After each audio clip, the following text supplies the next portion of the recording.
Hello बच्चों, आज हम सीखेंगे पजेसिव प्रोनाउन यानी अधिकारवाचक सर्वनाम। चलो पहले इसकी परिभाषा देखते हैं क्या होता है। परिभाषा के माध्यम से हम इसको समझने का प्रयास करते हैं। जैसे जो शब्द किसी चीज़ के साथ संबंध और अधिकार दिखाने के लिए प्रयोग किए जाते हैं यानी वे उस चीज़ पर अपना मालिकाना हक जताते हैं, तो वह सर्वनाम पजेसिव प्रोनाउन यानी अधिकारवाचक सर्वनाम कहलाते हैं। कैसे? जैसे इनमें क्या कौन कौन से शब्द यूज होंगे वो देखते हैं। जैसे mine, ours, yours, his, hers, their. इसमें कभी भी माई, अवर, योवर और हिज तो चलो हिज की जगह हिज ही होगा, और हर और देर इनका प्रयोग कभी नहीं होगा। सब में माइन और हिज को छोड़ के सब में अस लगाएंगे। माई का माइन हो जाएगा, हिज का हिज ही रहेगा। तो हम रूल के अनुसार इसको समझते हैं कि इसका क्या रूल है, फिर ये हमें अच्छी तरीके से समझ में आ जाएगा। पहला रूल ये प्रोनाउन वर्ड किसी नाउन से पहले कभी यूज़ नहीं होगा। यानी ये प्रोनाउन वर्ड, ये जो mine, ours, yours, his, hers, their, ये कभी किसी नाउन से पहले कभी नहीं होगा इनका यूज। यानी नाउन से पहले हम इसका कभी भी यूज़ नहीं करेंगे। और दूसरा हमारा नियम है इसका, इसमें कभी अपोस्ट्रोफी का यूज़ नहीं होगा। यानी इनमें जैसे अवर्स लिखा है, हमने यहाँ अपोस्ट्रोफी का यूज़ नहीं किया, योर्स में अपोस्ट्रोफी का यूज़ नहीं किया, हर्स में हमने यहाँ पे अपोस्ट्रोफी का यूज़ नहीं किया, देयर्स में हमने यहाँ अपोस्ट्रोफी का यूज़ नहीं किया। यानी इसमें कभी भी अपोस्ट्रोफी का यूज़ नहीं होगा। और तीसरा हमारा रूल है, इसमें नाउन का वर्णन किया जाता है, यानी इसमें भी नाउन का वर्णन किया जाता है।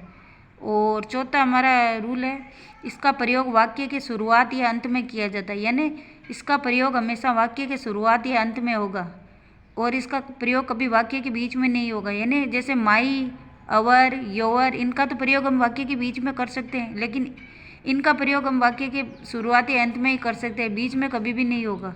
और पांचवा रूल हमारा है, इसका सब्जेक्ट के रूप में भी उपयोग कर सकते हैं। यानी हम इन वर्ड को सब्जेक्ट के रूप में भी यूज कर सकते हैं। चलो देखते हैं, एग्जाम्पल के माध्यम से हम इनको समझते हैं कि कैसे हम शब्दों के रूप, सब्जेक्ट के रूप में भी इनका उपयोग कर सकते हैं। तो हमारा पहला एग्जाम्पल है, दैट मिस्टेक वाज योर्स, यानी वो गलती तुम्हारी थी। हम ऐसे नहीं बोल रहे कि वह तुम्हारी गलती थी, वह तुम्हारी गलती, तो क्या बोलेंगे हम, दैट वाज योर मिस्टेक। लेकिन हमने इसमें क्या बोला, वो गलती तुम्हारी थी, यानी हमने इसमें जोर दे के बोल रहे हैं वो गलती तुम्हारी थी, किसी और को नहीं। जैसे कोई सामने खड़े हैं बहुत सारे लोग, लेकिन हम किसी एक को ही बोल के बोल रहे हैं वो गलती तुम्हारी थी, दैट मिस्टेक वाज योर्स, यानी दैट मिस्टेक वाज योर्स। दूसरा हमारा एग्जाम्पल है, दिस बुक इज़ माइन, यानी ये किताब मेरी है, ये किताब मेरी है। एक तो बोलते हैं हम ये मेरी किताब है, तो क्या बोलेंगे, दिस इज़ माई बुक। लेकिन इसमें कैसे बोला गया है, दिस बुक इज़ माइन, यानी किसी एक चीज़ की ओर हम इशारा करते हैं। कई सारी चीज़ें पड़ी है जैसे हमारे सामने, और कोई एक चीज़ किसी की और वो उस पर इशारा करे कि वो चीज़ मेरी है उनमें से, तो क्या बोलेंगे, दिस बुक इज़ माइन, यानी वो किताब, ये किताब मेरी है। यानी वो उस किताब की ओर इशारा करके कहता, किसी एक विशेष किताब की ओर इशारा करके बोलता है कि वो ये किताब मेरी है। और तीसरा हमारा एग्जाम्पल है, ours is a big family, यानी हमारा वाला परिवार एक बड़ा परिवार है, यानी हमारा वाला एक बड़ा परिवार है, ours is a big family. चौथा एग्जाम्पल है, माइन साड़ी इज रेड, यानी मेरी वाली साड़ी लाल है। पांचवा हमारा एग्जाम्पल है, दिस पेन इज योर्स, यानी ये पेन तुम्हारा है, ये तुम्हारा पेन नहीं है।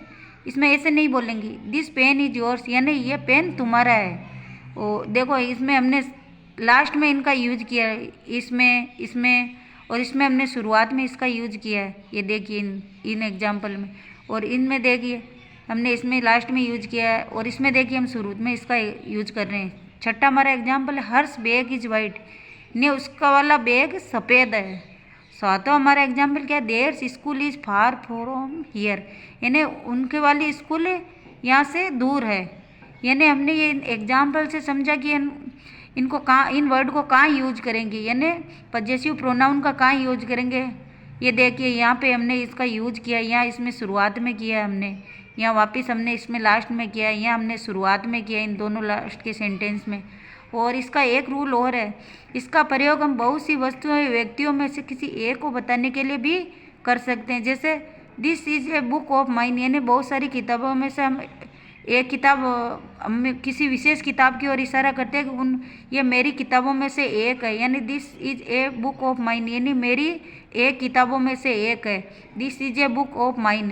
Thank you for watching this video. Please subscribe this channel, hit the like button, support me.